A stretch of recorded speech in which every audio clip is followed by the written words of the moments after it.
While summer still scorches, vacation is over for students and teachers across the United States as they return to the classroom. But first, back to school shopping. Parents comb the aisles of big box stores, supply list in hand, prepared to spend on average $146.45 per student on pens, paper, protractors, and more. One humble addition to every shopping cart, and possibly the most affordable item on the list, is ubiquitous in elementary schools in America. 75 cents for a 4-ounce bottle of washable, no-run school glue. One of a now robust product lineup that includes glue sticks, wood glue, glitter glue, slime kits, and more. Part of a brand that has been evolving, transforming, and helping you stick things together for 79 years. Behind that iconic orange cap is a story that runs through a Texas inventor who went bankrupt trying to feed soldiers an edible beef cracker, a Jersey cow who became the most famous advertising mascot in America, a bull invented purely because it would be indecent for a pregnant cow to go to Hollywood without a husband, and a generation of children whose mid-morning snack was a squirt of paste. And that's why this week's On Brand is on Elmer's. You're all jazzed up, really having a cow. You want your favorite show, and it's on right now. It's on brand. Welcome to On Brand with Jon and Marisa. I'm Jon. I'm Marisa. I have to let you know, I now have 2 dots over the O in my name because I am freshly back from Iceland, and I think I have found my place. How would we pronounce Jon with 2 dots over the O? June. June. June. You, for people who are not watching the podcast, which by the way, you can watch the show on YouTube, you can see Jon. He looks like a celebrity having a mental breakdown. He is draped in a blanket. He's wearing eclipse glasses. He has a beanie on. I feel like I'm talking to Shia LaBeouf. You know, I feel very Shia LaBeouf. These are my eclipse glasses. This is my new favorite store, Bonus. They have a lot of merch. And this was my big splurge in Iceland. I want an Icelandic blanket. This is made from Icelandic wool handmade by an artisan in Iceland. Wow, it's beautiful. A real splurge. That probably took a long time to make. They probably plow through one of these every, like 6 a day. I'm chasing totality. It's been quite a ride, guys. Wow, this is our first record back in the saddle since Iceland. You literally got back yesterday. No, this morning at like 1 a.m. And then I slept for like 3 or 4 hours. I went to skid. I came home. It started to catch up with me. 2 hours ago, I felt like I was getting a cold. Now that's kind of gone away. But I'm tired. We have a little loopy. We haven't potted in 3 weeks. Mm-hmm. We have a lot to talk about. So much to talk about. The trip finally happened. The thing I've been like thinking about for like 3 months is now just over. Wild. And it happened and it was amazing. And there's just so much to talk about. We did talk about the bulk of the trip on Off Brand a couple of days ago. So if you don't subscribe to that, you can just purchase an episode if you want to hear all my adventures in Iceland. We're talking ice. We're talking carry-ons. We're talking the ice capades, the steam, I'm just going to say it. There was some sightings. Amazing. That is definitely for Off Brand. Okay, great. But what I didn't really talk about much on there, and we'll talk about today, first, Elmer's glue. I mean, come on. It's iconic. A cow, right? It's a bull. A bull. And you know what? I had to Google On Brand with Jon and Marisa Elmer's. To see if we had done it? And I told it to Al. I said, I'm doing Elmer's. And he goes, haven't you done that already? And I was like, well, now I need to like double Google it because we have talked so much about you eating glue that in my mind, I'm like, we've done Elmer's. Elmer's was the glue of choice. For my 3rd grade snacking. You put little dops on my desk. Don't say you. No one else did. Say I. Someone else out there. This is not the queen's we. It's you, Jon. I do not believe I'm the only person that ate glue. Yeah, but you didn't. Nobody like made like a charcuterie board like you did. Like I had glue. I prepared glue. Charcuterie. Our first merch. We're back, baby. We're back. I made glue 3 ways.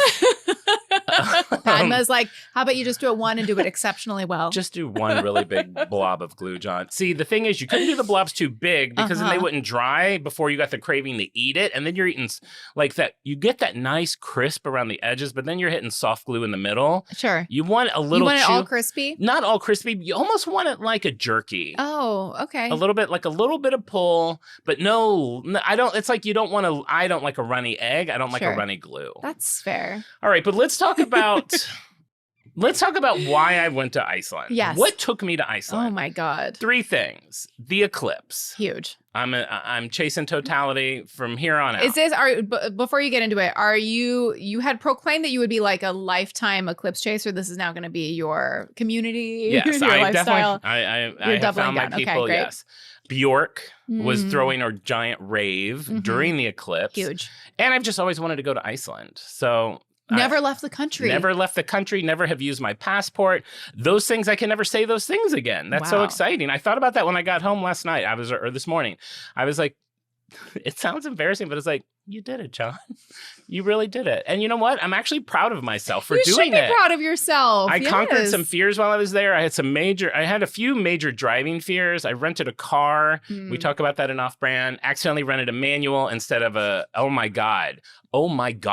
Rented a manual car. They wouldn't change it. They're like, there are no more cars in Iceland. Oh my God. I haven't driven a manual car in like 10 years. So Wow. like out of the gate, I'm like, I'm stalling at every red light. Right. Driving over a penguin? What do they got there? Puffins, hitting puffins right and left. I can't read any of the street signs, so my navigation. I tried to record it, but you can't record. By the way, I made like 14 videos for like social media with songs on, and then learned because the songs were playing through AirPlay, it doesn't record audio. I had so many good. I tried to make some content. I have a ton that I still have to post. Yada yada. Okay, so let's talk about the rave because I saved that for On Brand. So the rave and the eclipse was on Wednesday. I got there Sunday. And before I left, some people probably know, some people don't. Like the Wednesday before I left, the record store / label, which Bjork helped start in 1986, they were celebrating their 40th anniversary. That's why they were having this rave. It all was like for this whole thing. So they had put out this request that they were looking for volunteers to help with the festivities. And at first, when I saw that, I was like it didn't even enter my mind to do it. And then like throughout the day, I was like, that might get me closer access to Bjork. And then I read like the benefits. It was like, you got a free ticket to the thing, which I'd already bought a ticket. But the last thing that it said was, if you finish your shifts, you get a goodie bag from Bjork. And I'm like, okay, I'm going to apply for this thing. Why not? Why not? I think it'll be a great way to meet people on there. I think the most was 10 hours that you had to volunteer. Also, it was a long festival. I didn't really realize this, but the whole festival was long. Bjork had a set in it. Yes. Which all the other artists, it's like, who the hell are they? They're big in Iceland. Some Yeah, of but them I are mean, really- you're not like super fans of them. No, so I wasn't that, and I'm not really a fan of like rave music. I'm not dropping acid. I did drop acid. Spoiler. I'm still high. But so I applied to that. I didn't even get a bounce back saying like, we received your application. And then the next day I wrote them. I was like, hey, I applied. Just want to make sure you got it. Didn't hear anything. So I kind of like didn't think about it. The morning I wake up to go, I get my like, be sure to like register for your flight or whatever, check in. And I had an email from them that said, congratulations, you're on the team. We're so excited to have you. You're going to volunteer. Oh my God. So I'm like, yes. And then it had like your shifts and everything. What? So I was doing a shift on Tuesday at the record store to help pass out bracelets for people that wanted to get them early. And then I was doing a morning shift of the rave, which is what I had requested. Yes. So that I'd be done by the time the eclipse and Bjork went on. Amazing. So I was like, great, that'll be super fun. So I go to the records. There was like the night that I got there, Sunday, there was like a little like volunteer meet and greet at the record store. So I went over. What are those other folks like? I didn't really even talk. I got there late. I was so tired because I got there and I did a bunch of stuff on Sunday. And then I was like laying down. I was like, I need to go over there just to like introduce myself. And it was just like, I didn't really hang out with anyone. I said hi. I met the woman organizing it and I got my bracelet and those things, but it was whatever. And then Monday I had adventures, and then Tuesday was my first shift at like 3. So I did stuff before 3, and then at 3 I went over to the record store, and there was a tent outside. They had all the gift bags because you could buy merch bags. That's where I got my signed Bjork record that's behind me, which she never signs anything. So I was so excited to get that.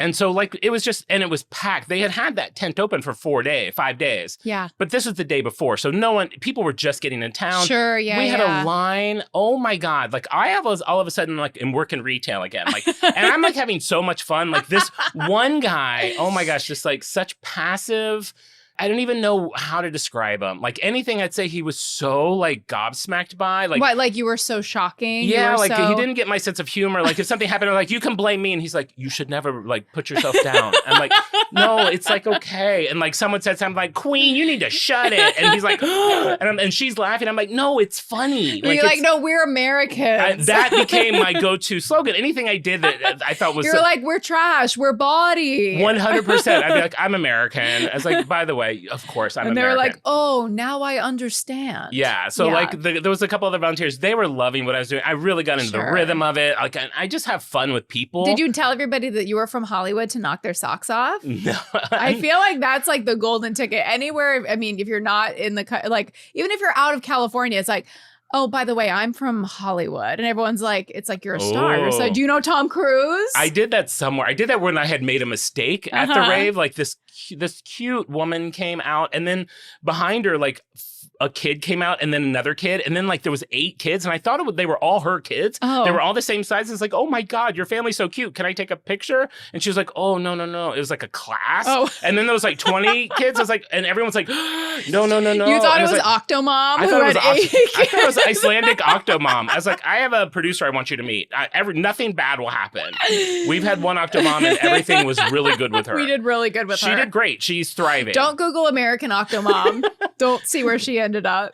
So when I did that, I was like, oh, I'm sorry. I'm American, Kardashians and all that. They were and like, we get it. We get it. Paparazzi. So I had a blast Tuesday. And then at the very end, I met like one of the guys who's been putting this all together. So cool. And I think I asked him, I was like, hey, do you think there's any chance? He's like, no. And I was like, I know what you're going to ask. I was like, I was just wondering if he's like, no. He's like, .000. What was your question? Do you think there's any chance I can meet Bjork tomorrow? Oh, first, okay, before all of that, before I went to go do my shift, I saw on the Instagram of the record label that they were closing down the store while I was there for an hour and a half to have a press conference. Okay. And it said artist would be there. And I was like, oh my God. I was like, this is a small record store. Yeah. Even if it's just you going like right this way. Like, I mean, how fun to be able to go right this way to Bjork. Yes. So in my head, I had what is it? Delusions of grandeur? Is that the phrase? Sure. So I'm wearing my favorite swatch of all time for the eclipse, but also because I thought Bjork would see it and be like, I love her watch. Because it's like a 1985 swatch called Technosphere. She's techno. There's a lightning bolt. It's the best. It's day glow green, whatever. So at first she's going to see my watch and we're going to connect. You hit it off. I wore a Cocteau Twins shirt because I know she was influenced by the Cocteau Twins. So I thought she'd be like, I love the Cocteau Twins. Yeah. And then worst purchase of my life, went to a store, and it took me a minute to figure out how to get this. Ended up having to go to a mall, run, of course, parked here at the mall, the stores all the way at the other end, run into the mall to buy 2 Sharpies, just in case I get a meter and get her autograph. Sure. Those 2 Sharpies, I think, cost me $16. The price of everything in Iceland is insane. But we watched a YouTube video about grocery shopping in Iceland, and they were like, a bag of chips is like $2.89. Groceries are cool. Okay. Gas is cool. I don't know why people are freaking out about gas. Gas was like $2 a gallon. They're like, oh my God, go to Costco. You'll save like 4 cents. Or like, honey, I'm good. We're from Hollywood. It's like $7 a gallon here. Literally $9 by my house. So buy these 2 Sharpies. So they close the store. Crazy. I'm doing the thing. We're so busy. I like finally find a break. I was like, I want to run down just really quick to see if Bjork's there. I go, she's not. It doesn't matter. I can't. Okay. She's not there. Okay. So I'm not. Was she there earlier or what happened? She never came. I don't think she.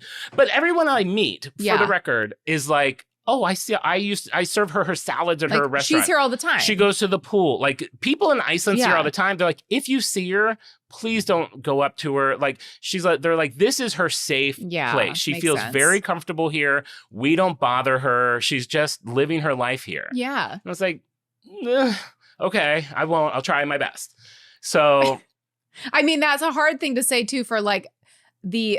All the fans around the world for Bjork have descended upon her safe place. I know. So like somebody might be like, ask for a selfie. Yeah. It might happen. I mean, that's really all I wanted because I had already bought the sign thing, so I didn't need the sign thing, even though I wanted her first album signed because that's the best one. Sure. And so that guy's like zero chance. But then he's like, I mean, you have to drop the James Cameron of it all. You have to drop the Avatar, the Emmy. I put the James Cameron in my application to volunteer. It's like our desire to be like, just so you know, I'm not like these other other people. 100%. I'm 100. normal. Like, I'm like you. That's when I put in the thing. I Yeah. was like, I've worked on major motion pictures with James Cameron. I was like, I'm happy to work backstage. Uh-huh. I know what it's like to be in a stressful situation with celebrities. Uh-huh. Whether that got me the job, I have no idea. So he's like, you know, if I see an opportunity to introduce you, I will do it, but I don't want you to get your hopes up. Mhm. And it is a 0.001 chance. I wonder if Bjork is an Avatar fan. I mean, don't you feel like she would be? Probably. Yeah, because it's so psychedelic. I like the blue. So This is John. He worked on Avatar. And then she's like, can I have your autograph? by the way, this is my second time getting close to so then I was like, oh, so you've been putting this thing together? He's like, yep, I've been working on it for months. I was like, can you tell me what's in the Bjork goodie bag? Yeah. And in my head, I'm like, it's probably like CDs she hasn't been able to Sure. sell, maybe a signed CD, maybe something else signed or something, a hat, merch. He's like, I'll show you. May as well just get that out of the way. So it comes with this tote, which is not Bjork, tagged at all. It's 40th anniversary for the record label. Sure, fine, great. She helped start it. She's doing this to help save it. I've learned anytime she does anything, it's to raise money to help them continue. Good for her. Her heart's in the right place. Comes with a beer, one beer, and your favorite drink, beer. these. If you're not looking, they are giant sunglasses that when I put them on, a woman said, those make you look old. They do seem like the glasses you get at the optometrist after your eyes get dilated. This is what I got for 10 hours of Are you This is it. kidding? This is it. And I knew it going in, but I still had delusions of meeting Bjork. Why the sunglasses? They're not even like you can use these to look at the eclipse. What brand are they? Are they just It was a brand that was like sponsored. Like we had to put their postcard in. It was just like it's swag. This is like swag crap. I have a feeling this is just a beer that they put their sticker on. But he did say, and I'm sure he was just trying to blow smoke up my butt, but he was like, maybe not, because he seemed very sincere. He's like, I will tell you. Because I kind of scoffed at him a little, not really, but in my own American way. Yeah. Like, oh, cool. Beer and giant sunglasses. And you're calling it a Bjork swag. There's like not a stitch of Bjork on it. But I'm doing it to the person that I shouldn't do that to. Yes. So he's like, I will tell you, I have been doing this for months. Bjork makes every single decision that we make. So she wanted that beer in there and she wanted those glasses in there. Amazing. He's like, it's good and annoying, but she signs off on everything. And I was like, okay, cool. Great. Yeah. Now I know. These are her favorite sunnies. Yes. Now, for the eclipse, before I went to see, and by the way, if this story's a little jumbled, I haven't told it. This is my first time telling it, so... Oh, you're fresh off the plane. Sometimes you've told stories a few times, you know how to tell it. Sure. If this is long, I apologize. For the eclipse, I knew going into it, like everyone on Visit Iceland subreddit was like, I don't know why everyone's coming here. It's going to be cloudy. Like, don't come here. It's going to be cloudy. And I was like, okay, so I knew it might be cloudy. Mm-hmm. The day I landed, Sunday, gorgeous skies. Monday, clear as could be. Tuesday, chef's kiss. Sun, a few fluffy white clouds. Wow. Tuesday night, cloudy. Wednesday morning, sprinkles. Rains all day Wednesday. All day. What about Thursday? Did it get sunny again? Thursday, it was still rainy, which made me a little happy. Okay. Cleared up by the end of the day. Friday, gorgeous. Saturday, gorgeous. So rain on your wedding day. 5 of the 7 days. Beautiful. Unbelievable. So that was a bummer. That's a spoiler. I did not see the eclipse. It still like gets dark. Okay, so I'm in the middle of this crowd. I finished by the way, volunteered 2 extra hours. I got there early. Amazing. I don't care. Wow. I'll put up a video of it. I made a video. Sure. I had to start telling people that when I was at the record store, I'd be like, Bjork, thank you. Like I would do all these things like as if I'm speaking on behalf of Bjork. Sure. So then when we're at the festival, we had to give people a sticker and let them know that Bjork has requested not to be filmed and she has asked that you put the sticker over your phone. I started to turn that into something fun. I was like, so Bjork has asked that you stay in the moment and not record anything, and for doing that, she's going to give you this free sticker to put on your phone. Like I was making it a fun thing, and everyone was enjoying it. So I did that, and it's like pouring down rain. It's like rainy, and I kept saying the sun. Like I'd be like, and just so you know, I have heard the sun will be out in 10 minutes. Like I was like trying to keep everyone optimistic.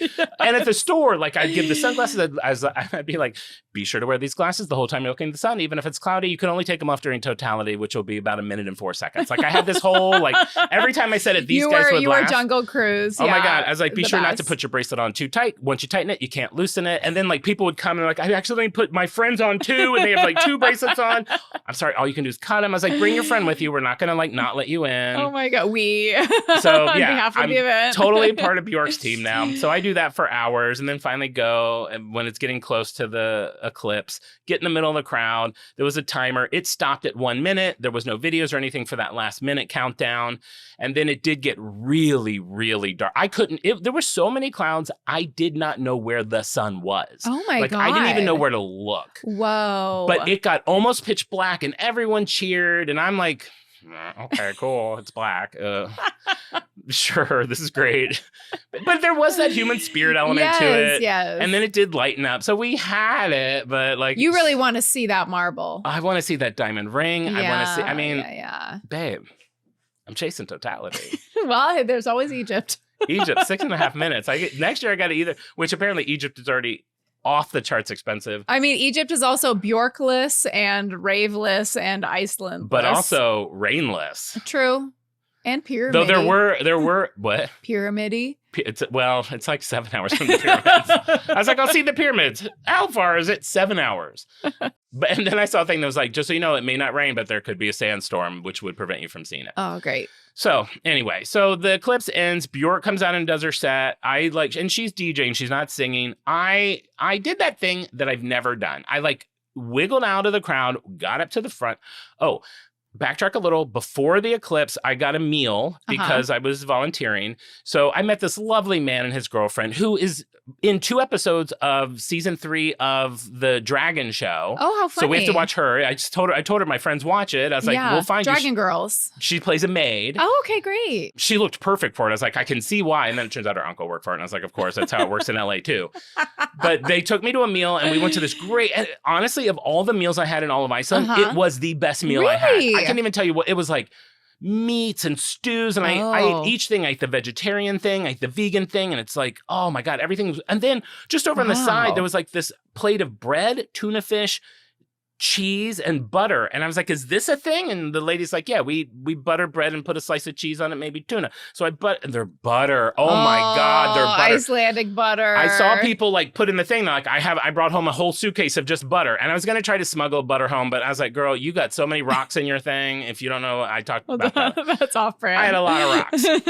I couldn't deal with the butter too. So, but I made that bread was so soft, and I slathered butter on it and put a room temperature piece of cheese on it. It was like, oh, it was all so good. And this was just for the volunteers. You got like a special meal.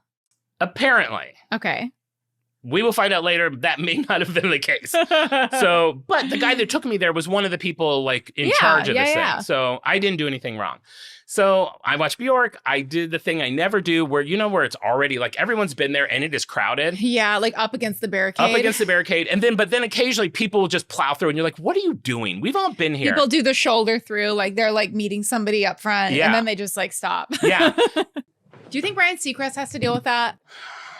No, he needs to deal with trying not to look old and he's failing. So you're shouldering through the crowd. So finally, like the 8th person does that. They just like plow through like, sorry. And I was like, you know what? It. I've just followed him. I was like, I'm going with you. Mm-hmm. And then like they go like, I don't know, 4 feet. And then somehow I got stuck. And then like this guy behind me is mad and he starts pushing me. And then I'm like, I was like, I'm sorry. I was like, I'm not trying to get in your way. And he's like, well, you got to keep moving. And then I was out of his way. And then he pushed again. I was like, Queen. I was like, can you see? His girlfriend's like, he's like, you're in front of my girlfriend. She's like, I can see. And I was like, can you see? And he's like, yeah. And then I was like, well, then we're all good. So I got close. I posted a video. I got really close, got a great video, all of that. And then Bjork ended and I didn't really want to stay like and watch the next person. Sure. And then I was like, you know what? This probably is the best opportunity I'll have to like bump into Bjork. Sure, yeah. Now, I had heard that there were, for volunteers, there were a couple of slots for backstage help. Okay. And that's what I was hoping. That's what I had applied for. Which I think you should be at the top of the list with your celebrity experience. 100%. I ran into someone, another volunteer, who had said that's what she had been picked for. And then the artist, I don't know who, I'm assuming Bjork, had requested that there be no backstage help.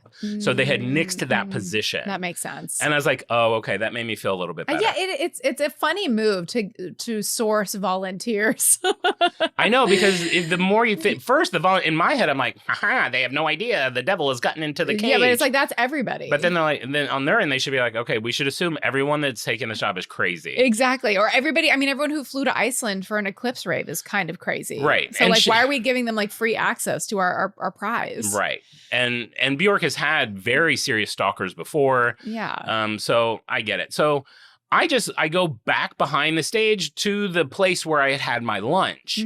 And I walk up and grab a Pepsi Max, because that's what I've been drinking in Iceland. That's what was offered to me for free. Pepsi Max. I grabbed my second Gatorade lemon and Pepsi Max. Who are you? I know. This is Icelandic Jun. I like standing in front of the tent. I turn around and I'm face to face with the guy I had met the night before who's like running the thing. Yeah. The guy who had said, if there's an opportunity, this guy looks at me like a terrorist has infiltrated the safe space. And I could see it in his eyes. And in my head, I'm like, oh, Jon, you have got to just play this cool.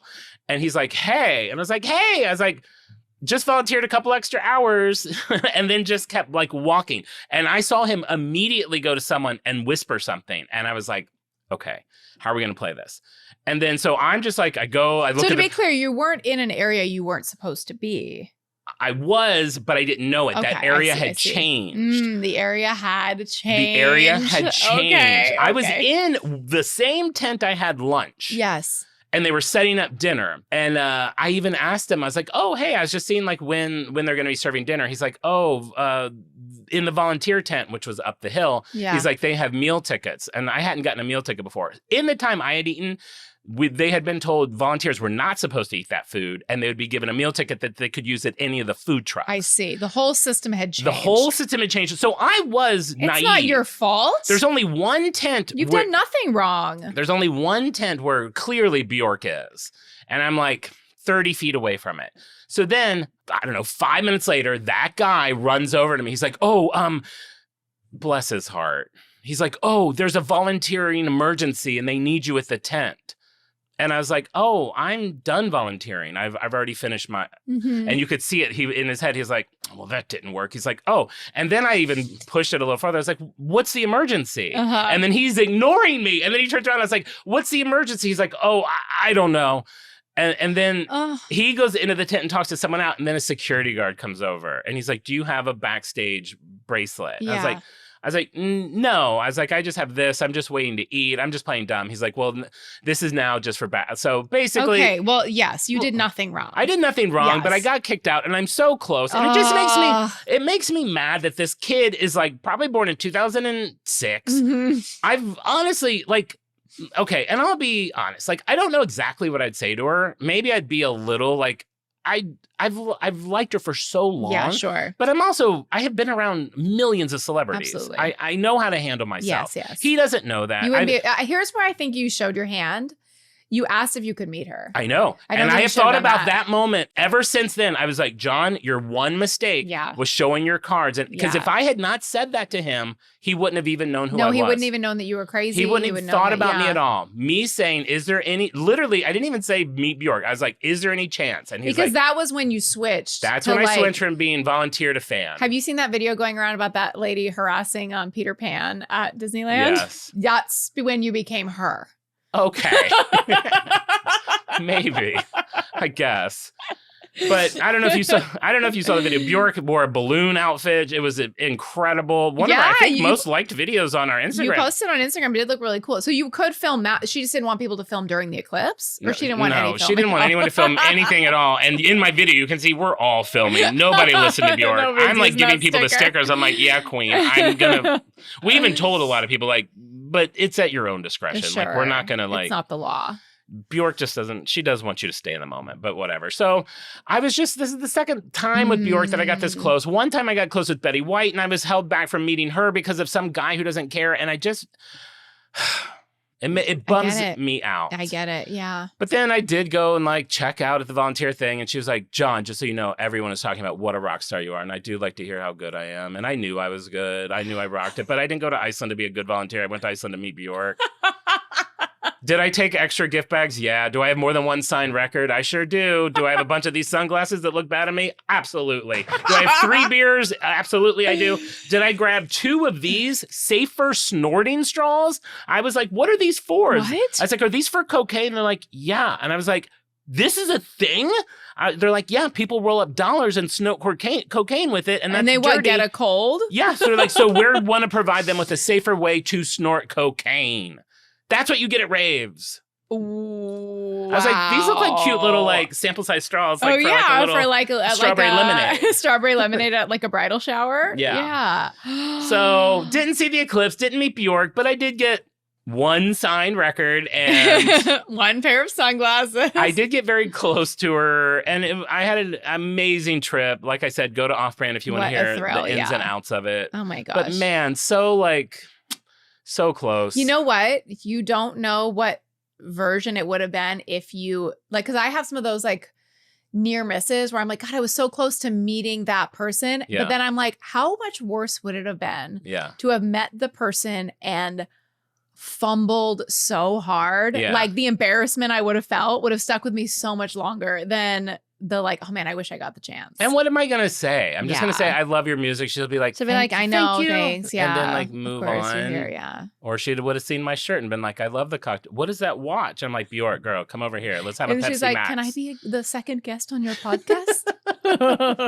This week's On Brand is You know on what? Swans. You'll meet her when she's a fan of you. Okay. I love that. Okay.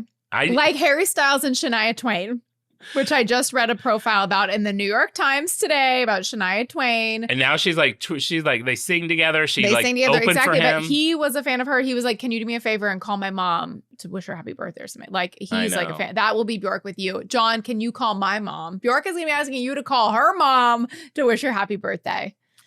I know. And everyone's like, honestly, if you want to meet her, like just stay in Iceland longer. You will absolutely run into her. You'll in the run into her streets. at that bakery. Yeah. And this was not delusion. I did not think this would happen, but I did take an on-brand patch just in case I met her and I could give it to her if the podcast came up. Oh man. I feel like the best thing if you see a celebrity, I feel like stopping and interrupting them is kind of a pain in the ass, but I feel like a swing by, just being like, you're awesome, and then like you're on your way. Yeah. And then they're like, oh, thanks. And it's like, it's nothing. I think it would have just been cool to see her as a woman and not in one of her like outfits. In all like Lululemon. Yeah, just in her Lululemon, like sweaties. She's like, did I do okay? It's like, you did great, queen. You did great. You did great, queen. From one She's like, performer oh, to I am another. not the queen. Okay, queen. She's like, no. So there's a tiny bit of the Icelandic trip There's so story. much more to talk about. Yes, listen on Off Brand. And I mean, and not to cut your Iceland rave story short, but we have to talk about Elmer's glue. I was hoping you'd do a transition like, man, that was one sticky situation. And you know what else is sticky? Elmer's glue. Should we get into it? We should get into it. It's definitely time. We're making up for Al's 3 weeks off with a nice log episode for him. So, keeping things brief, let's talk about the history of glue.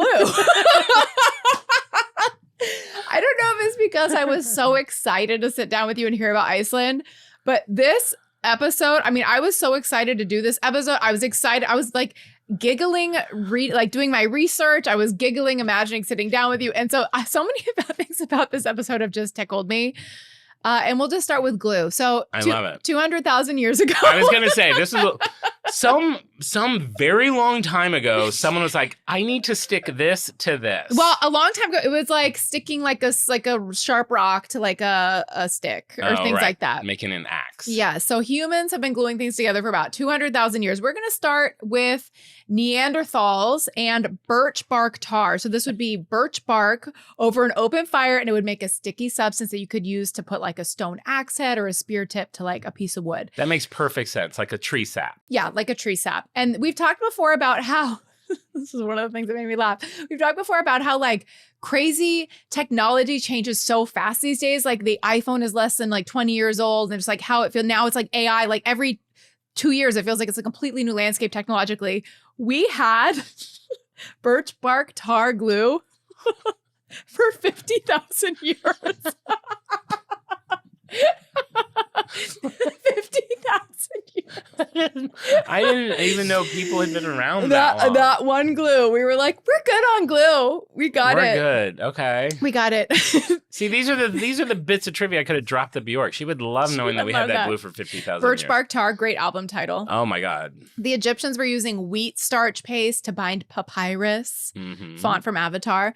The Romans made fish glue. Medieval bookbinders used flour and water paste that is still used in paper conservation today. How cool are conservationists with like old books? Those are such a cool job. That's one of those things I mentioned a while ago. I sit and watch a poster restoration. Yeah, you can get them wet. You can get You them. can get You them can. wet. You have to get them wet to loosen the dirt. The words glue and gluten are actually related. So they both come from the Latin word is gluten, which means sticky substance. Whoa, John. pull over. John. What? Sticky substance. That's glue? You're hooking up with a guy. Give me that. I got it. Can I have your... I just need a little bit of... I feel like we should bleep that. So when scientists in 1803 needed a name for the elastic protein in wheat flour, they borrowed the word for glue because it acts like glue when you mix flour and water together. So glue, gluten, whatever, they're related.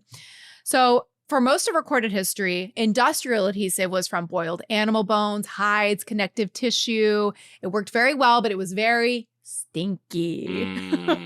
You know what else is stinky? What? Hot water in Iceland. Oh, why? I've been told by many people it does not retain. Stinky you know what is how? good though? The cold tap water. Oh, why would it be different? I don't know, but everyone just drinks tap water and it's so delicious. Everyone was like, do not buy bottled water because they just fill it from the taps. But the baths are PU, stinky. Hot water. That's interesting because, well, I talked about the baths on another thing. The baths are great. We'll get to it there.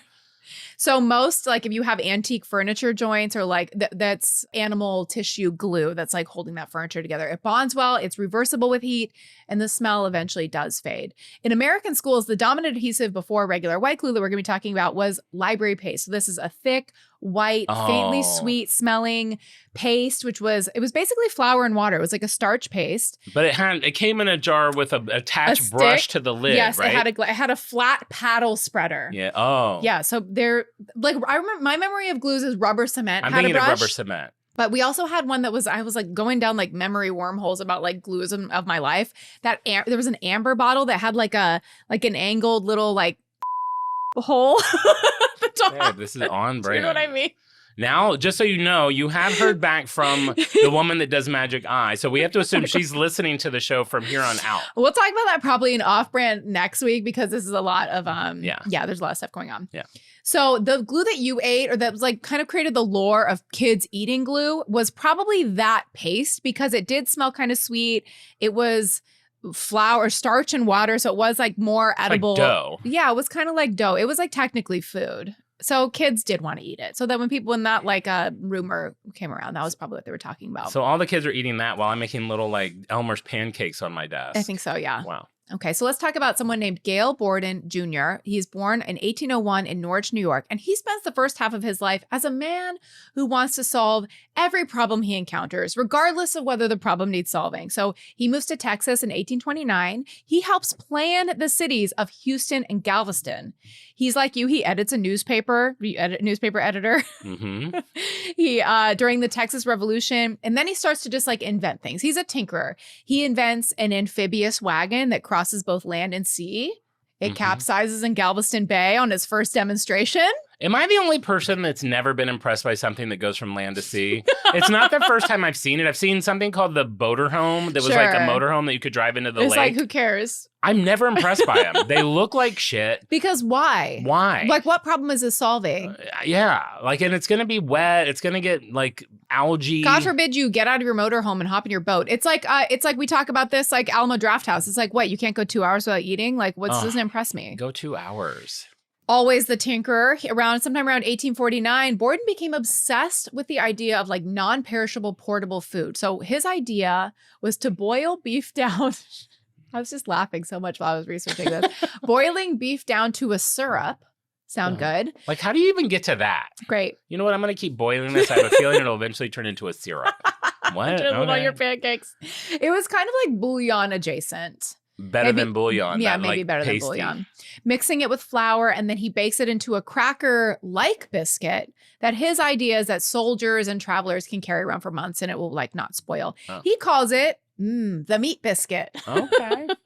Also known as soup bread. I don't mind either of these. Did you ever eat chicken in a biscuit? It reminds me of that. It'd be like a chicken flavored cracker. I feel like I discovered chicken in a biscuit like 4 years ago. Like I didn't have, there was 3 crackers that were right next to each other. Chicken in a biscuit, vegetable thins, and a cheese one. Vegetable thins was my favorite go-to. I would make imitation crab salad and eat them on the vegetable thins pre-COVID. Since COVID, they no longer exist. And they were one of those crackers that had been around since the 60s. Wow, that is wild. And I'm going to do what I did with Susie Q's. And I'm going to get those bitches back. You better. We would all be in a better place because of it. So 1 pound of soup bread meat biscuits, he claims, contains the nutrients of 5 pounds of good meat. Why wouldn't I just eat 5 pounds of good meat? Because you're a hobo riding the rails and you can't carry it in your bindle. Right. He says you can crumble an ounce of this biscuit in some boiling water, make instant broth. It's very bouillon. It's like a solid bouillon. This guy's whole existence is making things that I've never been impressed by. So basically, amphibious vehicles and now like survival food. It's a big plate of who cares. So he presents the meat biscuit at the Great Exhibition of 1851 in London, and he wins a gold medal. The Council of the Great Exhibition calls it one of the most important discoveries of the time, and he is just thrilled. God, to live in 1851, where the most important discovery of our time is a meat biscuit. Our podcast would be doing better. That's 100 years before In-N-Out. Wow. So meat biscuit, they didn't really, Eaton was not great by then. They were like, maybe they would take it. What? Eaton wasn't great by then. Eaton wasn't great by then. I mean, wasn't it all rats and crickets? What are people eating? You're too excited. The U.S. Army orders samples like, this is perfect for our soldiers. It's 5 pounds of beef in your pocket. Soldiers carry them. They bring them into the foxhole. They're reporting nausea and headaches. No, from the meat biscuits? A persistent sense that the biscuits, despite containing 5 pounds of meat, do not make them feel full. They're sickened by them. They say they taste disgusting. Oh, no. The Army cancels all of its orders. And Borden, at this point, has sunk his entire fortune into the meat biscuit enterprise. Is this the same Borden? Isn't there a Borden dairy? Bop, bop, bop, beep, beep, beep. Bop, bop. Hold your horses. Shall I pull over? Just stay pulled over. I mean, if you haven't pulled over at the drop of 50,000 years of birch bark paste, I don't know what to tell you. He has to file for bankruptcy. He is 51 years old and completely broke. No. He is on his return voyage from London when a disease sweeps through the small herd of cattle that supply milk for passengers aboard the ship. I mean, even what a world. You're on a boat and there's moo moo, squish squish. They're milking cows on the boat because like no fridges. Like you have to have fresh from the ud. Remember how we milked goats in Hawaii? Yes, in Hawaii. What a soft little dingle that is.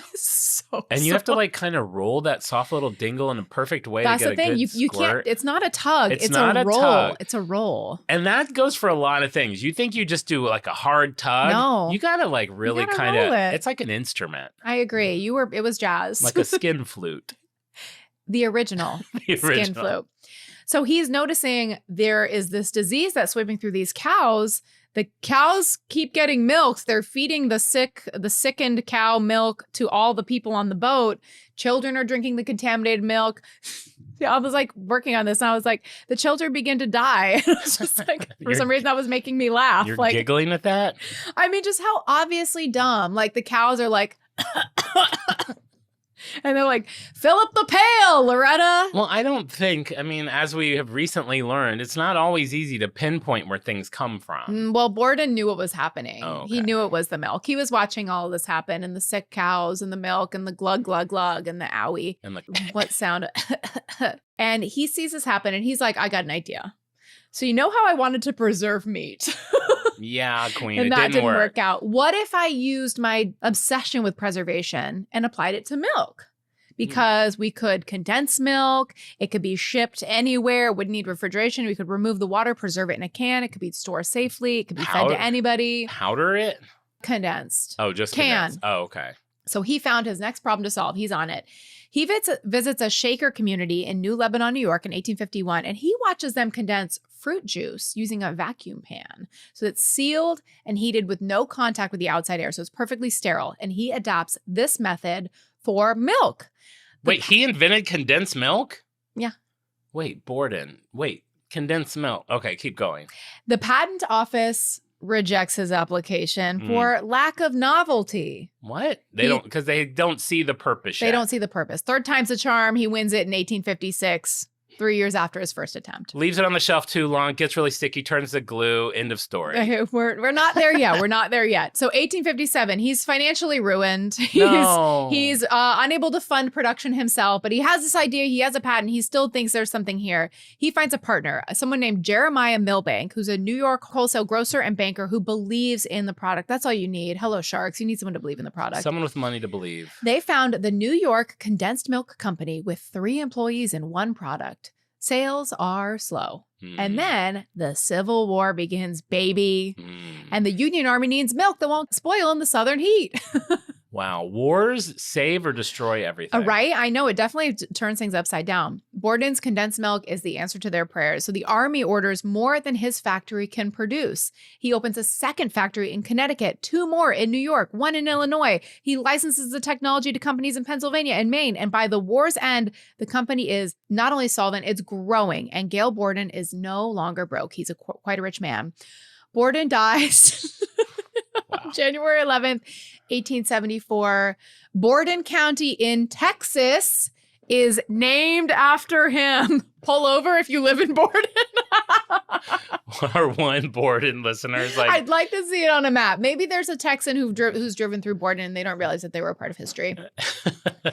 There you go. He was married 3 times. He had 7 kids. The condensed milk company his sons inherit eventually goes on to become, we'll talk about that later, one of the largest corporations in America. Okay, so his kids did okay, but he croaked and he's didn't get to see what it became. But wait, Marisa, but yes. I have to ask. Yes. We're an hour and a half into this episode. 54 minutes. This episode's not about condensed milk. Oh, I Jon. thought you said we were going to talk about glue. Oh, I hope you're on the edge of your seat because we're getting really close. You think we were ever going to do an episode? This week's On Brand is on Borden condensed milk. I mean, there was that was a funny bit in Friends. There was an episode where Ross and Monica's dad was just in a corner of a party drinking condensed milk. Oh, sweetened condensed milk is really good. You have a Vietnamese coffee? Seems very intense. It's so thick. Yeah, I get intimidated, but I'm not going to lie. I'm intimidated by condensed milk. Oh, you need tres leches cake. I think my mom might have used it for one of our sweets. I got a 6-pack from Costco. So I got some if you need it. Okay, I'll find something to make with it. So by 1919, the New York Condensed Milk Company has been renamed the Borden Company and has expanded beyond milk. It's acquiring other dairies. It's diversifying into cheese, ice cream, fertilizer, paints, Are his kids plastic. Are his kids at the helm of this? Yeah, they're in there. Okay. They're in there. Okay. Yeah, they're in there. By the late 1950s, Borden will be manufacturing 7% of all domestically produced PVC, which is plastic. Wow.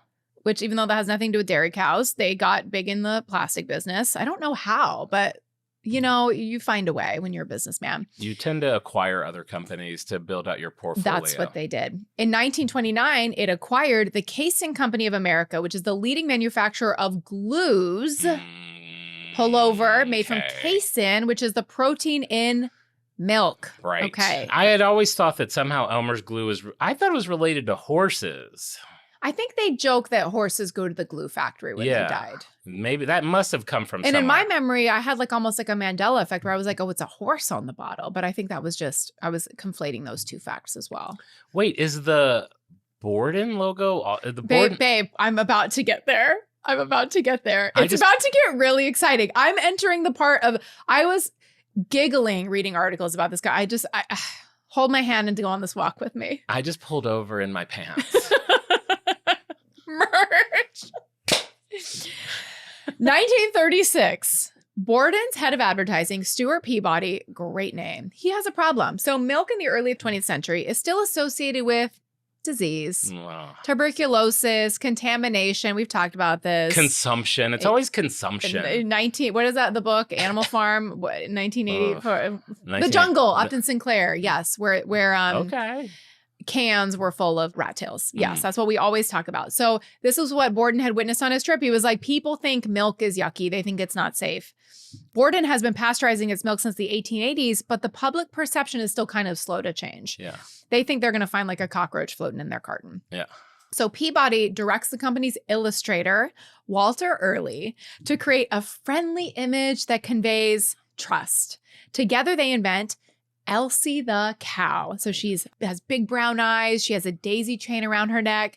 She has an apron on, a very kind face. She's like a homemaker, as if she's wearing an apron with no shirt on underneath, which is really sexy. She has cleavage, by the way. I feel like I can picture that. Many boys had a poster of Elsie the carton cow under their bed.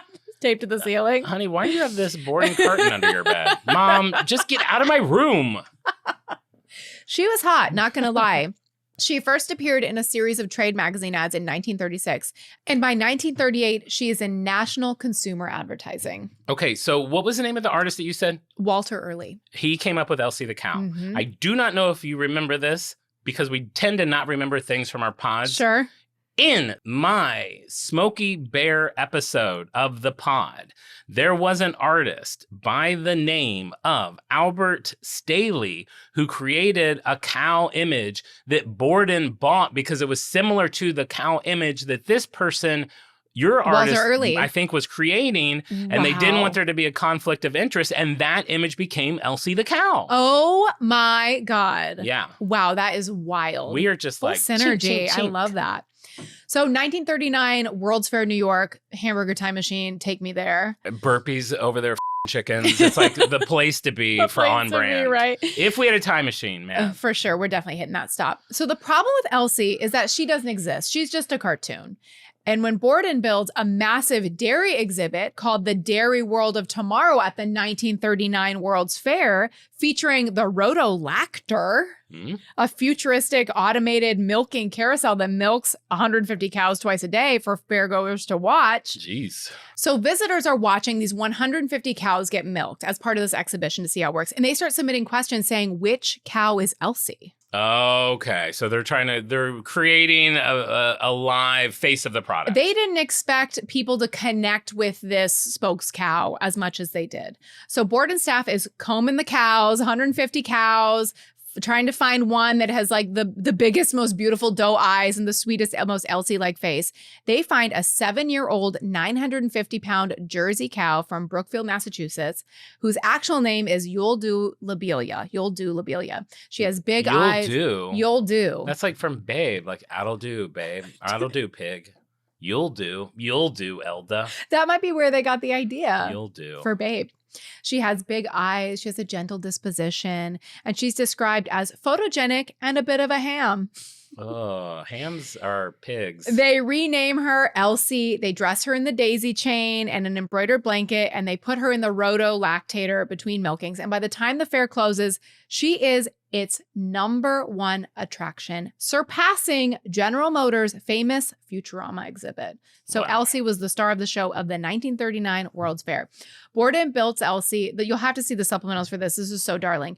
Borden built Elsie a boudoir at the exhibit, which is a barn decorated with churns, uses tables, milk bottle lamps, a wheelbarrow for a chaise lounge, oil paintings of Elsie's ancestors on the walls. That's cute. Great Aunt Bess in a bridal gown, Uncle Bosworth, noted Spanish-American War admiral. They're making up a whole backstory for this cow. And there's pictures of that? There's pictures of this. Visitors waited in line to see this cow sitting in this themed room. And it's original, like it's like an Instagram museum. I take a time machine back in time to wait in line to go to the Elsie pop-up. Babe, if you're wishing, volunteer at the pop-up.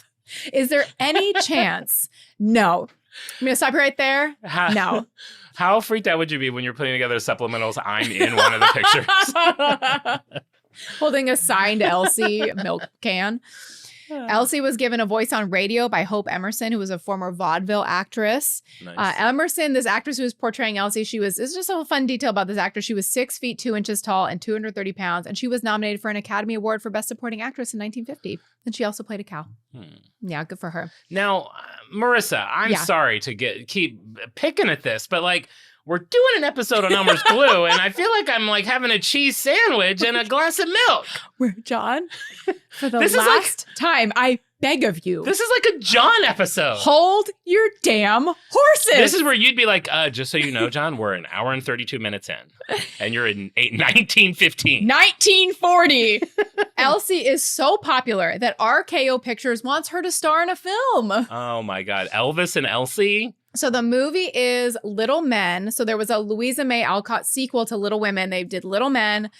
In my mind, I was like starring with an all-cow cast. That was apparently not it. What other famous cows are there? It had human stars in it. It had Jack Oakey and Kay Francis. And then there was like a farm setting for this film. And the farm had a cow named Buttercup. And Elsie the cow is playing Buttercup in the movie. Wow. A special appearance by Smokey Bear. For real. So the studio presumably thinks that having the most famous advertising cow in America playing a background farm animal in the film is a good marketing opportunity. And Borden agrees. They're like, people will be racing to the Cineplex to get a peek at Elsie in her acting debut. There's a problem. The character Buttercup is a milking cow. She has to have a calf in the film. And Elsie, at this moment, she's pregnant. So Borden is very concerned about sending a pregnant cow to appear in this film without a husband. You know, I gotta say, and this is a little off topic, which we don't like to do. We don't like to do that at all. I'm almost always fooled when an actress is pregnant. Oh, really? And then I'll go and see, and like, did you know that Julia Louis-Dreyfus was pregnant all of season 3 of Seinfeld? I mean, literally always holding like a always laundry holding basket. a basket or a big purse or something. It always fools me. Yeah. You were very respectful. You don't tend to ogle women's bodies. True. You don't see anything below the chin. I really don't, but I was ogling some in Iceland, but that was for off-brand. That's for off-brand. So the public perception was, if people know that she has a baby and she's in this film, I mean, she'll seem like a common whore. And we can't have that with our precious Elsie. She's like the face of trust and like, good quality milk, not like slut juice. Good God. So if this 950-pound pregnant Jersey cow is going from New Jersey to Hollywood to be in this film. They're really sending the cow to Hollywood. They really sent the cow. And Borden's advertising team selects a bull from the estate of Marshall Field, which is a department store magnate on Long Island. The bull's real name is Dynamo. He is renamed Elmer, and he is introduced, not in the film, he's not part of the movie, to the public as Elsie's husband. I'm pulled over. He is designed by the same advertising team that created Elsie. And while Elsie is filming Little Men, Elmer takes up residence in the World's Fair boudoir, which has been converted into a bachelor pad. So we have a cow that makes milk, a lady cow that makes milk. We have a man cow. What would he make? What's stronger than milk? Well, I'll tell you something. I know you're just trying to keep the show moving, John. You need to take a step back and wait. We're going to get to Elmer's. It's glue. It's glue. So his boudoir was decorated, suggesting that he has nightly poker parties. But, Elmer, he's becoming family. It's like, it kind of feels like of the time where like any advertise, like they had like cartoons, they had like comic book. It's like part of just pop culture now. Elmer and Elsie, this like American family, the cow and the bull. Yeah. They're an established couple in the advertising. They're a very patriarchal family. Elsie's a trad wife. Elmer is the head of the household. In 1947, Elsie gives birth to a son. Borden holds a nationwide naming contest with over 1 million entries submitted. 1 million people were naming this kid these fake cow. Oh, wait, real cows? The kid is fake. The kid is not real. The calf was named Beauregard. No. In 1957, twins are born, fictional twins. Another naming contest, over 3 million entries. Wow. The twins are Larrabee and Lobelia, which is a nod to You'll Do Lobelia from her original name. I don't know how people knew that to write that in. It's like a soap opera. In the ad campaigns throughout the 1940s, Elmer is frequently depicted as being like a handyman around the house. So he's always, fixing things, making things stick. You know what handymen need? What do they need? Well, you just said it. Making things. Glue. They need glue. Tragically on April 16, 1941, Elsie is traveling north on Route 25 in New Jersey as in her custom 18-wheeler known as the Cadillac. You mean the Cadillac? The Cadillac. When the truck is rear-ended by another truck. At a traffic light. Severe spinal injuries. Is rushed back to her home in Plainsboro, New Jersey. Veterinarians cannot save her as she is put down and buried on the farm. A headstone is erected at the farm's entrance. It reads, "One of the great Elsies of our time." I got some notes. I don't think that's really one of the great Elsies of our time. What other great Elsies are there? Borden quietly selects a new cow. And the promotion moves forward without interruption. The public was none the wiser. They're none the wiser. It's like the Fraser dog. It's like all the dogs. Oh, for sure. Roseanne, New Becky. Oh, I thought you just meant Roseanne. But that's very soap opera to swap out an actor. God, that was my favorite. Swapping. Back in the day, Days of Our Lives, not only would they swap people out, they used to put a thing on that would say, the part of Kayla Johnson is now being played by Karen Muckaboo. The part of Elsie the cow is now being played by Pinecone. Now they just don't do anything. They had Days of Our Lives like to have fun with it. Last year they had a character, an actress, who her character was written off. Mm-hmm. She was leaving town. She goes into the airport, walks into the door to go to her plane, immediately comes out and is playing a new character from then on. That's fun. That was fun. That's great. Yeah. Have a little fun with it. You're not tricking anybody. Yeah. So Elsie's gone. Elsie number 2. By the 1940s, Borden's chemical division, so they're making plastics, they're making all these kind of things, run by, we'll say the VP's name, Ashton Stoll. Which by Ashton feels like a very modern name for the 40s. Kutcher. Ashton Kutcher. Ran Borden? Wait, how is Elmer doing? Well, Elmer was he's not, it's not a glue yet. He's just a guy. What is this episode about? We're getting there. We're so close. So he's running the chemical division, and they're making advances in casein and glue. And what can we do with this? And what? Glue. Okay. Turning milk protein into an adhesive. It's a logical extension because they had acquired that casein company. So yes, okay. Okay. But glue was not like, it's not like it is now where it's like glues everyone has glue. It has mostly the applications are like commercial or industrial. It's not like you have like glue in your junk drawer. Well, you know what really made glue blow up, which I'm sure you have at the end of the show. What? Oh, we'll talk about it. Slime. Yeah. Spoiler. Yeah. I guess don't pull over then. Don't pull over. It's slime. 1947, we're finally here. The year before my mom was born. Bobo was just a glimmer in her mommy's eye. 1 year before In-N-Out became a hamburger stand. Borden's chemists, they're tinkering. They're developing a new formula. So this is a white water-based adhesive made from casein that is non-toxic, odorless, easy to spread, dries clear, and washes off desks and hands. So this is when things start to really pump. And is delicious. They call it Cascarez glue. No. Glass jar with a popsicle stick attached to the lid with a rubber band. You add water and stir it before using it. So this is still a ways to go before it's a glue we know and love today. I don't like my device stuck to the lid because I don't feel like I can get to everything in the jar. I need to be able to stick it down into it. And that's fair. You need length to be able to get in those nooks and crannies. I'll say. Yeah, you need length to get in those nooks and crannies. I'll say. So this is the first consumer white glue ever sold. Before Cascarez glue, household adhesives were animal hide glue, or they were like rubber cement, which is highly flammable and like solvent-based, library paste, which is good for paper, but not good for anything else. Cascarez glue, wow, it really rolls off the tongue. Cascarez. It can bond paper, wood, leather, fabric without any fumes, without fire, without mess, washable, non-toxic. Sales are slow at first. Mm-hmm. The glass jar in the stirring step is inconvenient. Yeah. The name Cascarez means nothing to the average consumer. Nobody. And nobody in particular is looking for a new glue. They don't even know what they would use it for. What am I sticking together? It's the 40s. 1951. Okay. Borden's marketing team makes a decision. Oh, here we go. go. Give the new consumer adhesive line a face the public already knows and trusts. Elmer the Bull, who has been appearing in this family advertising since 1940, who's known as the handy fix-it husband of the most famous cow in America. He becomes the mascot for the Borden Adhesives line. The product is renamed Elmer's Glue All. Oh, that's right. Wait, is it still Elmer's Glue All? Elmer's Glue. There's two. There's like the school glue and then there's the Glue All. Okay. Yeah, that's right. Elmer's portrait appears on the packaging and sales take off immediately.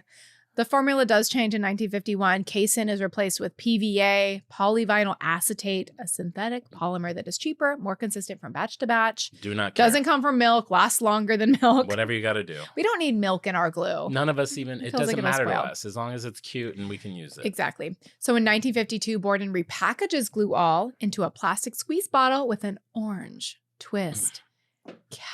You know what I love? What? Oh, God. I When forgot glue that. seals over the tip and then you get to twist it up and that little nubule gets to pop off. And then I bite that tip off. And Do you eat the little nubule that glues that I eat that hardens nub. on the tip? I eat that nub. Of course I eat that nub. Of course I do. This is the bottle we know and love, still the same bottle today. The orange cap is introduced in 1954. It becomes the most recognizable element of the product. In 1962, the cap gets a pointed tip. Wait, it didn't start out pointed. It didn't start out pointed. It took almost 10 years to think, let's give it a tip. Am I wrong? Did it also have like Reese's peanut butter cup paper like ribbing around? Like, did it have lines? Interesting. Thin line? Because I feel like little grooves around the whole orange thing. Oh, yes. Yes. Because the it is glue would go grooved. down in there and I would like to peel that off and then those lines would be in my snack. Yeah. Well, and it gives you grip to twist. It gives you grip to twist. Gives you grip to twist. Yeah.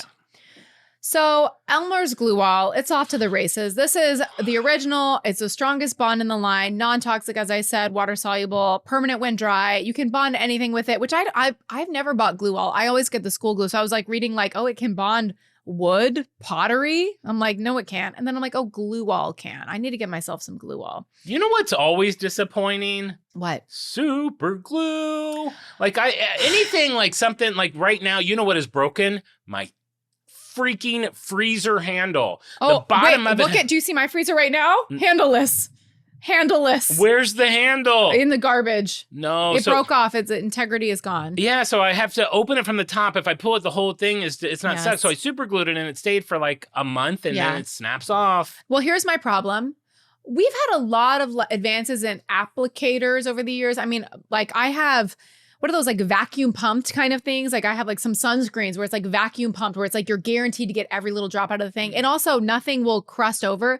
Why is Crazy Glue Super Glue come with a Needle 2-inch cone tip with a screw-on lid? or it comes with the like weird little like check your blood needle Yes. in the tip and you have to like pierce the tip and then it spills out and Wait, you have super glue all over your fingers, and then the way you reclose it is by putting a little tiny lid on top that will be glued on. to it and you'll never super glue is It's one use. A one-use product Yes. that doesn't work. I swear. I mean, because the product, like, we need to put our greatest minds on this because it's like has not changed in 50 years. Yeah. 1968 is when we got the school glue. Oh. So that was adjusted for easier cleanup. The recipe was tinkered with a little bit. It's the first glue that can wash off clothing without leaving a stain, which is good for families, obviously. This is the one in the classrooms everywhere. Elmer's glue stick came out in 1983. Not a fan. Not a fan of a glue stick? Never liked a glue stick. Why not? I just have never liked it. I never used it. Maybe because it didn't dry the same way and I couldn't eat it. I just didn't like it. Like when I'm hungry, I'm not reaching for a glue stick. Ugh, That's how true. gross would that be to take a big bite out of a glue Honey, stick? it's all gross. You know what, Marissa? It's all. I think some of gross. your healthy snacks are gross. Then we have the rest of the line over the decades. They expanded to craft glues, foam glues, Glitter. repositional glue, glitter glue. You know there's a glitter in there. Oh my gosh, there are so many glitter glues. Rubber cement, wood filler, the entire Crazy Glue super adhesive line, which we were just talking Who about. cares? You know what I did like about rubber cement was that you could make fake boogers from it. Oh. You like put it in like kind of roll little balls and pretend you have a booger, and then you talk to someone like you don't know that it's there. I'm just imagining being your teacher where it's like, Jon, stop eating glue. Jon, stop making fake boogers with rubber cement. I have a cold, Mrs. Hamlin. Ugh. We would use rubber cement if we were making like a poster board, like a presentation for the class, and you had to use family photos in it. So you pulled those out of the photo album, dabble. That had a brush, and that was fun. And it smelled poisonous in a way that's kind of exciting for a child. Yeah. Get a whiff of that. I like all the Brush that on. smells. I like the smells of crayons, glues, those big fat markers that were almost like, they'd almost make you nauseous because there was so much odor. You're not supposed to smell those. Oh, I love the smell of those. And then they have I think I still have a vintage pack of like the 10-pack of markers that had like the smellies. grape and strawberry and orange. Those are really I'd good. smell every school product in the store. Oh, you back to school season at Sniffarama. Oh. When Berwind Group acquired the company in 2003, they brought in X-Acto cutting tools. I Pew, pew, pew. I went to school for graphic design. I never even thought about doing X-Acto. That's mine. I love X-Acto. I've used X-Actos my whole life. Oh my gosh. For In what? precision cutting. I have like, I am that is such an on-brand brand for me that I have never even thought of. Screwing that little blade in there? I have Oh the my knives, you God. screw that little blade in. And I love precision cutting. When did you use it outside of balsa? Balsa wood? Balsa wood? Yeah. Well, I was in graphic design in school, so we had to use it to make we would have A to collage. kind of like, but an adult collage Yeah. in a design form. Yeah. So it was like one of our major tools Wow, in college. that's fun. Yeah. You ever get down with an X-Acto knife these days? I have them all. I have a whole kit, but I haven't really had to use that stuff in so long. I used to make my own Christmas cards and I would use them for that. Oh, that's be fun for like scrapbook, like greeting card kind of things. like I used to do more of that stuff. Well, we're post Iceland, maybe. You know this what year? I want to do since Iceland, and I hope I can push myself to do this. When I tell you, you'll be like, you have to push yourself in that. Is it make Oreo balls? Because you do have everything in the unit. I to forgot make Oreo that's balls. all in the unit to make Oreo balls. No, I feel like the only time I go to a bakery or a cafe and sit with a pastry and a cup of coffee is if I'm on vacation. Are you serious? I need to make myself do that once a month. Oh my God, it is the best. I never do God, it. you need a 4-year-old because that's like a weekly thing if you have a kid. Really? Yes. God, that seems expensive with a kid. It is, but it's an outing. I got to find the right place. I miss my friend Christine and I talk about this all the time. We used to have a place called the Coffee Table down by us, which was almost Friends-esque. Like it was a big coffee place that had couches. I need to find the right place. Yeah, those are hard to come by. I don't want a here. sterile, like you 15 Teetering minutes. on a stool. Yeah. I know, like a yoga ball. Yeah. To get you to not linger. We'll find a place. A I need pastry that. and a coffee is just the best. Yeah. Yeah, X-Acto is part of the portfolio, which is funny because it's like, I guess it's like Elmer, it's like glue adjacent. They're part of, you're cutting, you're gluing. Yeah, sure. It's all part of collage and scrapbook. I don't even know that I'm shocked that X-Acto is part of Elmer. I'm still shocked that Elmer's part of Borden. I mean, I did not know those two brands were related. I mean, it's crazy. Yeah. It's absolutely crazy. It's completely bonkers.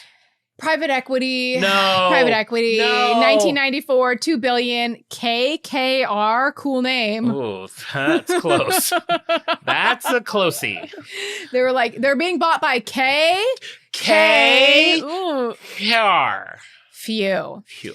So the Borden Company, which by the 1990s is just this massive conglomerate selling dairy, pasta, snack foods, chemicals, adhesives over one corporate umbrella. They've kind of been struggling financially. I mean, who's buying Borden milk? The leverage buyout is basically taking it off the public markets, and it basically breaks the company apart, selling off different divisions to different buyers. So they took this big umbrella of all these different disparate companies and then like splintered them off to different buyers. So 1999 is when Elmer's takes its own standalone company, which, girl, It you've should earned be. it. You You earned should it. be. In honor of Elsie. Elmer's Products, Inc. is separated from Borden. It's an independent business. It takes with it Elmer's brand, Glue All, school glue lines, the entire adhesives portfolio. Not X-Acto, though. That's its own thing. That's its own thing. And it does not take Elsie, of course. She stays with whatever remains of Borden Dairy, which I was not familiar with Borden Dairy. I guess it's still around. Oh, you but weren't? No. Oh, Yeah. Borden. Yeah, I know it. Borden seems like the type of place, like it's one of those things, if I was a rich person, I would buy milk in glass bottles. Wait, oh my God, is it the glass bottle milk brand? I think it's the glass bottle milk brand. One of them. I think. I've never returned one of those You keep them. for my life. It's like you pay an extra $1.50 to buy that. Yeah, you keep for them. recycling. You can use them as water bottles. Wow, that's blowing my mind. So Elmer's is just kind of, they're operating quietly, they're profitable, but they're not like making any big splash. I mean, it's glue. Like, what new is happening with glue? Nothing. I am confident from this point in the timeline on that nothing would change, increase, or help the sales of glue. Wow, you must have been sleeping during 2016. I mean, nothing happened in 2016. No one was making anything with glue. There was nothing. I want you to really rack your brain. There's nothing where you would have needed to buy like gallons of glue for anything. What about borax? Borax. What about sales? water? Oh, wait. What about food coloring? Oh my God. And sparkles and Sparkles, glitter. lots of sparkles. In the second half of 2016, a slime making tutorial on YouTube goes viral. So homemade slime, this recipe for homemade slime, has been like a teacher staple since the 1970s. For some reason, whatever, lightning struck at this exact moment that this video could go viral, and Slimapalooza is upon us. So this is the recipe: Elmer's white glue, borax, and water. You can add glitter for galaxy slime. You can add shaving cream for fluffy slime. Add food coloring for any color you want. And this becomes a craze. If you had kids in 2016, you know what I'm talking about. There was a very brief moment where my avatar seatmate Maria and I went through a slime phase. What? And we would wait for this chick online to drop a new batch of slime. I think I only ordered. How am I still learning things about you? How I don't know, because this was so short lived. I think I only ordered it once, but we had avatar money coming in. Sure. And I think I ordered like a $20 like thing of slime with like little mix-ins and things in it. Like whatever the cool thing. She would drop these slimes and then they would sell out in like minutes, and we jumped in there and bought some slimes. Was a billionaire from that, I'm sure. Yeah. So more and more people are making these videos of them making slime, playing with slime. The videos are getting millions of views. They're kind of hypnotic if you haven't seen them. When they're like, they have this big vat and it changes from like a gluey thing to where they can kind of like fold it in. And it's very kind of like, I don't know, it's cool. Oh, that's really cool. So in the last 4 weeks of 2016, liquid glue sales more than doubled. Gallon jugs of Elmer's white school glue, a product that existed just for like teachers and art rooms and paper mache, suddenly are like flying off the shelves, selling out at Walmart, Target, Michael's. Amazon backordered gallon units until March of 2017. Parents are on Facebook being like, I bought 20 bottles a month for my daughter. People are like, can I buy some? It's like black market of slime ingredients. It's like Nido. It's like something that's been around for a long time that all of a sudden has this moment. Just pops off. So Elmer is responding to the slime demand. They said Elmer's has indeed seen a surge in sales in February of 2017. The spokeswoman is telling NBC News. In the second half of 2016, Elmer saw an increase in liquid glue sales due in large part to slime mania. So the company increases production across its entire liquid glue line. Elmer's develops its own official slime recipes. The marketing team is leaning in. Now they have, within a year, they're selling branded slime starter kits, which I have bought many of over the years, glitter glue slime packs, galaxy slime kits. So this company is capitalizing on the trend in a way that I respect. For like this like old school business, they see the moment, they're meeting it in a way that actually is bringing convenience to the customer. I think I have, if I haven't tossed it, I think I have. You have a slime kit? It was like one of those things that was probably on clearance at Target. It was like a bucket of slime that came with like a bunch of inclusions, like 6 bags of it's probably in your trunk. No, I think it's under the little table by my bed. I think it's in my bedroom. And you don't have room for a pebble ice maker? And you have a bucket of slime ingredients under next to your bed? A table. Yeah, you could put an ice maker under there. In my bedroom. More than 1 million YouTube results for homemade slime recipes exist by 2017. Wow. Nearly 11,000 slime listings appear on Etsy. People are making their homemade slime, trying to get rich selling this. A 12-year-old in New Jersey named Izzy Vilches earns approximately $2,000 selling slime online over 5 months. So kids are banking in on slime mania. I mean, that's not that much. You think it should be more? 2,000 in 5 months? She's 12. You can pay rent. What's she going to buy with that? Parents start to be concerned about borax. Is this safe for kids to be playing with? It's a cleaning agent. So Elmer's response, they develop a borax-free recipe using baking soda and contact lens solution as activators. And they publish, this is now their like official slime recipe on their website and packaging. This is giving cookie dough. It's very cookie dough. It is. So Newell Brands, the owners of Elmer's, they had this $570 million acquisition in 2015 for Elmer's, Crazy Glue, X-Acto under the same roof as Sharpie, heard of it? Papermate, Rubbermaid, Expo, dry erase markers. Sharpie, have I heard of it? I spent $16 on 2 of them in Iceland. That would have cost me $2 here. Now I just have 2 $16 Sharpies. Put it in your shadow box for the trip. Maybe I will put them in my shadow with box. a little X-Acto knife decoupage. And my safer snorting straws. That is the craziest thing I've ever seen. Put that in like a time capsule. That's like unreal. Yeah. So their current product family, we talked about this. They have their glue wall, their sticks, glitter glue, foam glue, wood glue. A glue for everything, a glue for all. They have their officially branded slime kit, slime activator, pre-made slime in case you don't want to go to the trouble of making your own slime yourself. It's called Elmer's Goo, G-U-E. Comes in a tub, fun scents, fun mix-ins. And then you just have slime. You don't have to do anything. So that's it for Elmer's Glue. It is the #1 teacher brand of glue in America. And I don't think I'm very brand loyal to Elmer's Glue, but when I was looking around my house, I'm like, I have a lot of Elmer's. I'm definitely brand loyal to it. You I are. can't imagine buying another brand. And now I feel like it's one of those things. I mean, I never buy it. I don't need it for anything except to eat it. And I'm probably not going to eat it anymore. Maybe I'll try some. Probably. You should have brought me some. You should have made me a glue pancake. No. You should have made me a glue pancake. No. I will not participate in this. Damn it. We're not the hot ones. We're not doing like eating stunts. Oh, God, you could have made it. Well, you could have put some mango in it, something. Yikes, no. Little cayenne. I'll ask, is it on brand for you? But I think I know the answer. It's totally on brand for me. I mean, an iconic brand that started as cheese and ended up as slime. Jeez. Or whatever, dairy. And ended up as slime. Yeah, iconic logo. Uh-huh.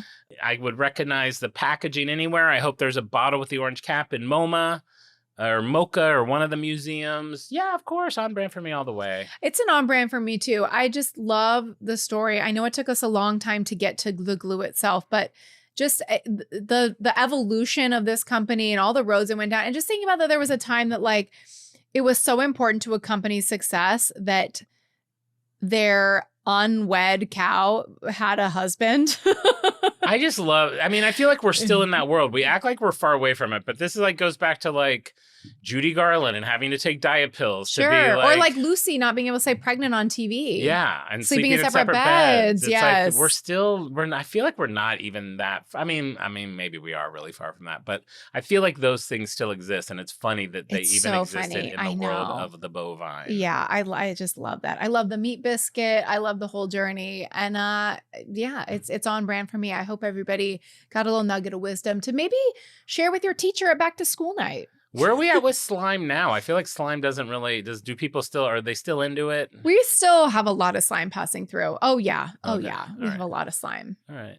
And a wide range in slime that I deem acceptable because overpaid for slime at the Scholastic Book Fair. Because like Scholastic Book Fairs, they sell like crappy toys and like little doodads now that are so obnoxious. And I overpaid for this volcano slime. And if you ask the kids, you should ask them today about the slime from the book fair because I like didn't stop talking about it for weeks. Slime should not stick to your hands. No. Okay. It should not stick to a table. It should not ruin fabric by laying on it for 2 seconds. No. The best slime, and I'll say the Elmer slime, it does not stick to your hands. It's clean. The activator is really good. The more activator you add in, the less like tacky it is. You can kind of customize it. This slime from the Scholastic Book Fair was like the most wretched. This was a prank on parents to make this slime. You literally could not get it off your hands. If it runs down your sleeves, you have to throw that sweatshirt away. It's irredeemable.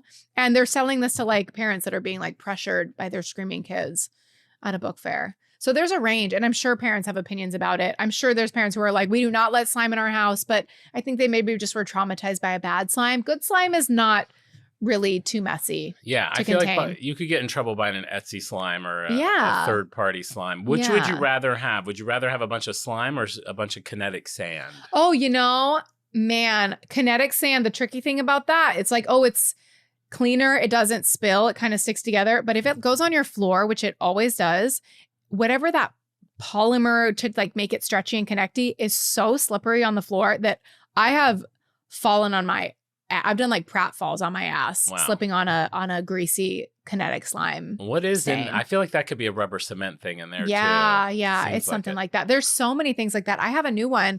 They're called like flubles or something, where it's like a compressed little like ziggly foamy things. And then when you open it, they kind of like undulate on their own accord. So many of these things, you're like, oh, this was definitely like an industrial byproduct that somebody was like, oh, my kid would like to play with that. Just going to say that it goes all the way back to Play-Doh being like a wallpaper cleaner. Yeah. There's so many things like that. We should do a whole month on just like weird materials. If I was working in a factory, I would just be walking around with a magnifying glass looking for something I could sell to kids as a sensory toy. A dribble that you can turn into a sensory toy. Yes. We should take a factory tour and then sneak in and get a dribble. I love this idea. Then be a billionaire. And then we could ditch this pod. Well, amazing. What a fun episode. I feel like you were we've been around the world and back. Apologies if I was a little excited. You seem a little frenetic. Long since we've been at the table. We're excited to be back at the table. Oh, I don't know if you noticed, but I came up with a new idea that I think I'm going to try to implement. I was very happy with how it turned out. The egg. Okay. I came up with it right before I left for Iceland. And it wasn't even to do it for Iceland. And then I was like, duh, do it for Iceland. Because I'm literally, when I dropped the Insta egg while I was watching Bjork on stage. Unreal. Like I'm 10 feet away and I dropped the egg and then I was done. I set it up so that whoever guessed could click on a thing, add their name to the list. And then I was like, oh my God. This is the answer. This is what I'm going to do. So now you may hate it. It was half of the response from normal. Oh, but really? It kind of puts at least on the list. So maybe it's a learning curve, but it kind of puts the onus of if you want to be Freak of the Week, you do the work for me. Do like the smallest modicum of effort. Because how much work it is for you. How much work it is for me after doing it. It's the only part of the pod that I don't really enjoy. Sure. And not to say sending people the badge and chatting with them, literally like having to like go through, type out everybody's name, like manually add it. It's only that. I still plan on Wednesday. So what I'm going to do, I'm not going to do the link like I did when I was at the eclipse. If you guess it, I will send each of you individually the link. Amazing. So I will still talk to you on Wednesdays. Yeah. I'll still interact with you. Great. But the badge is going to be a link. You'll see the picture. And if you want to be on the list for the wheel, you add your name and I won't have to do it on Wednesday nights. I'm super thrilled about it. Oh my gosh, what a dream. If you love it, great. If you don't, that's okay. Because I don't even think everyone that guesses cares if they're on the wheel. Like true. Some of them just have fun guessing it. So if you want to be on it, and if you cheat and put your name on it, you may not get into heaven, but I won't care. Put your name on it. Do what you got to do. I am going to try to make it so the link is different every week, so you can't just go to the same link. Well, then they couldn't cheat. They're getting a unique link from you. They could ask their friend. Right, they couldn't. Yeah. This is great. Work smarter, not harder. I love this. Yeah, so that's what we're going to do. So I spun the wheel. Let me get my Insta eggs. Okay, so we did get a list, and we still got a lot of people. There's like 130 people that added their name to it. Usually we're in the 200s. But I mean, still, that's pretty good. Maybe good for you guys. Yeah, maybe that'll grow. Some people may have just, I don't know, people don't like change or they just maybe got confused and didn't do it or whatever. But, so I've spun the wheel. I'll announce those freaks in a second, but I want to give a shout out. This is who I'm going to make our first Freak of the Week this week. Is Ashley Falls.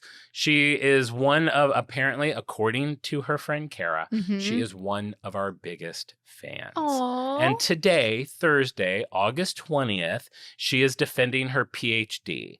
And so we just want to wish you the best of luck. We hope it went amazing. She said you listen to our pod usually day of. I don't know if you're listening to it before or after. If you haven't done it yet, I hope it goes better than you could have expected. If you've already done it, I hope it was everything you wanted it to be. Thank you so much for listening. Kara, thanks for letting us know how much she likes the show. And I love it when people let us know that their friend likes the show and they would just love a shout out. That is so sweet. I love that. So Ashley Falls, your #1 Freak of the Week. And then the other 4 this week are Ricky Joe, Young, Poor, Hungry, Lucy McGuffey, and Sandy Munson. So congratulations, you're all of our Freaks of the Week. If you want to be a Freak of the Week, every Wednesday on our Instagram story, I drop a puzzle. If you can solve that puzzle, let me know what you think the brand is going to be that week. I will shoot you a link that takes you to the Freak badge, and then you can add your name to our Wheel of Freaks, and I spin that wheel 4 or 5 times every week to give shout outs to our amazing listeners. If you're not on Instagram, get on there. We do a bunch of fun stuff on there. We put posters and puzzles and supplemental materials, and you can see all that. You're going to see what Elmer looked like and what that cow looked like and her boudoir and all those things. You can decide if the founders are hot. And if you don't follow us on YouTube, it's free to do. We would love it if you subscribed. I wanted to get 1,000 followers before I went to Iceland. We're now at like 1,000.06, so it's continuing to grow. We really appreciate that, so be sure to subscribe on there. While we're giving shout outs, I'd like to shout out a lovely listener who left us a 5-star review on Apple Podcasts. We have Disruptor Mind, who says, very fun and educational. Found this amazing pod via the Doughboys. I'm so happy I did because Jon and Marisa crack me up nonstop. I love their friendship. Thanks for the pod. Thank you so much for those kind words. If you haven't left us a 5-star review on Apple Podcasts, please do. It boosts the show, boosts morale. Play Jon's Insta-A game on Instagram, @OnBrandThePod, TikTok, @OnBrandThePodcast. Chat with him there. In jeans, in bed, with peeps who made it to Iceland. Oh my God, before we go, and also check out our Reddit. Hold on one second. What's going on Reddit? Oh my gosh. I was looking at the other day. Sometimes I'll pop in there. Someone was trying to figure out the lyrics of like a month ago, and I put in what the lyrics were to our theme song and stuff. And I popped in there the other day when I was in Iceland. And the subject for the post was, I'm counting down for Iceland, sure, but mostly for Jon. And then I started reading the comments, and someone put like, they're going to run out of ice and they're just going to call the country land. And then someone was like, they will tell stories for generations about how they lost all the ice. He got off the plane with the biggest Stanley Cup you've ever seen. Legend has it, he had to call 3 stores before he found it. Bold of you to assume they haven't already. I'm sure Jon wiped him out shortly after he landed. And there's just all these things about cute. He's on the ultimate ice capade. And it was really, really cracking me up. So there's a lot of fun stuff in there. I'd love to see that grow. So we have so many ways that you can communicate with us and other listeners. Yes. And if you want to hear more about Jon's Iceland trip, subscribe to the Patreon, or you could just buy that one-off episode. Buy that one episode and just see if you like it. Now I feel like we're like an infomercial. Just be sure to buy that one episode. It's like $3 or $4. Just check it out. I talk all about Iceland. You're going to hear. I'm sure everybody's curious about your trip. Nothing is beeped out on Off-Brand. There you go. All right, there you go. That's the show for this week. And with that, we'll be back next week with an all-new episode. And remember, we may go off topic clearly, but we will always be on brand. Bye. Bye.